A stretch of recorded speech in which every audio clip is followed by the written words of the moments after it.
ഇന്ന് തന്നെ ഡൗൺലോഡ് ചെയ്യൂ. കാണൂ നിങ്ങളുടെ ഫേവറേറ്റ് ഷോസ്. മുത്തശ്ശി, ഇതെന്തോ കുഴപ്പം പിടിച്ച ക്ഷേത്രമെന്നാ തോന്നുന്നത്. ഇവിടെ നമ്മളെ പരീക്ഷിക്കാൻ കൊണ്ടുവന്നിരിക്കുക. എന്തായാലും വന്നിറങ്ങിയതല്ലേ. ഇവരെന്തൊക്കെ പരീക്ഷണങ്ങൾ ഉണ്ടാക്കിയാലും അത് വിജയിച്ച് നമ്മൾ പുറത്തിറങ്ങണം.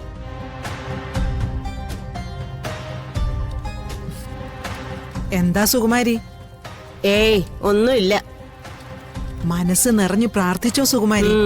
ഇവിടുത്തെ പൂജയിൽ പങ്കെടുക്കുന്നതോടെ പ്രിയങ്കയുടെ അവസ്ഥയ്ക്ക് നല്ല മാറ്റം ഉണ്ടാവും. കേട്ടോ മോളെ പ്രിയങ്ക?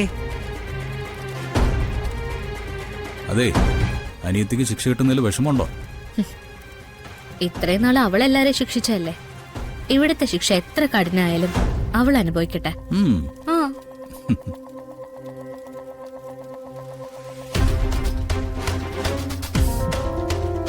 തിരുമേനെ ഞങ്ങൾ ഇന്നലെ വിളിച്ചിരുന്നു.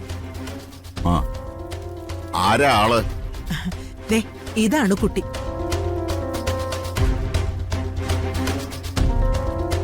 ഇങ്ങോട്ട് നീങ്ങി നിൽക്കൂ.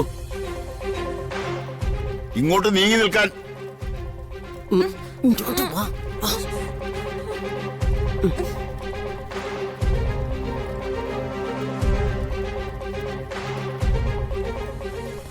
പഴയതൊന്നും അവൾക്ക് ഓർമ്മയില്ല തിരുമേനി. വീട്ടിൽ നിന്ന് പിണങ്ങിപ്പോയി കുറച്ചു കാലം ദൂരെ എവിടെയോ നിന്നിരുന്നു. അവിടെ നിന്ന് സംഭവിച്ചതാ.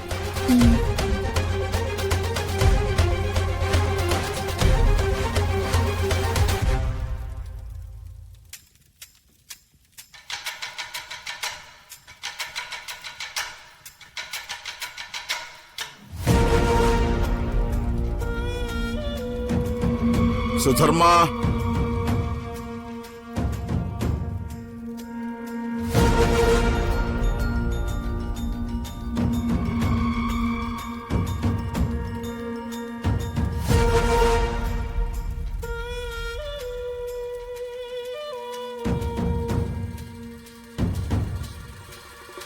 ബാധയാണ്, സംശയമില്ല. അലഞ്ഞു തിരിയുന്ന ഏതോ ആത്മാവാണ്. ശരി. അതിന്റെ പരാക്രമങ്ങളായി കാണിച്ചു കൂട്ടുന്നതെല്ലാം മാറ്റിയെടുക്കാം. വഴിപാടുകൾ രണ്ടു തരമുണ്ട്. ഒന്ന് അസുഖങ്ങളുള്ളയാൾ നേരിട്ട് ചെയ്യുന്നത്, മറ്റൊന്ന് അയാൾക്ക് വേണ്ടി കൂടെയുള്ളയാൾ അനുഷ്ഠിക്കേണ്ടതും. എന്താ വേണ്ടേന്ന് വെച്ചാ അങ്ങ് പറഞ്ഞാ മതി. കൂടെയുള്ള ഏറ്റവും വേണ്ടപ്പെട്ടയാൾ കാവടിയെടുത്ത് 3 തവണ ക്ഷേത്ര പ്രദക്ഷിണം വയ്ക്കണം. കാവടി ഭാരമുള്ളതാ. ഒരു കാരണവശാലും 3 തവണ പ്രദക്ഷിണം തീരുന്നതിനിടയിൽ പ്രദക്ഷിണം നിർത്തുവാനോ കാവടി താഴെ ഇറക്കുവാനോ പാടില്ല. അഥവാ അങ്ങനെ സംഭവിച്ചിട്ടുണ്ടെങ്കിൽ പരിഹാരകർമ്മമായിട്ട് വീണ്ടും 21 തവണ കാവടിയുമായി പ്രദക്ഷിണം ചെയ്യണം. 21 തവണ. അതിനുശേഷമാണ് അസുഖമുള്ള ആൾക്ക് ചികിത്സ.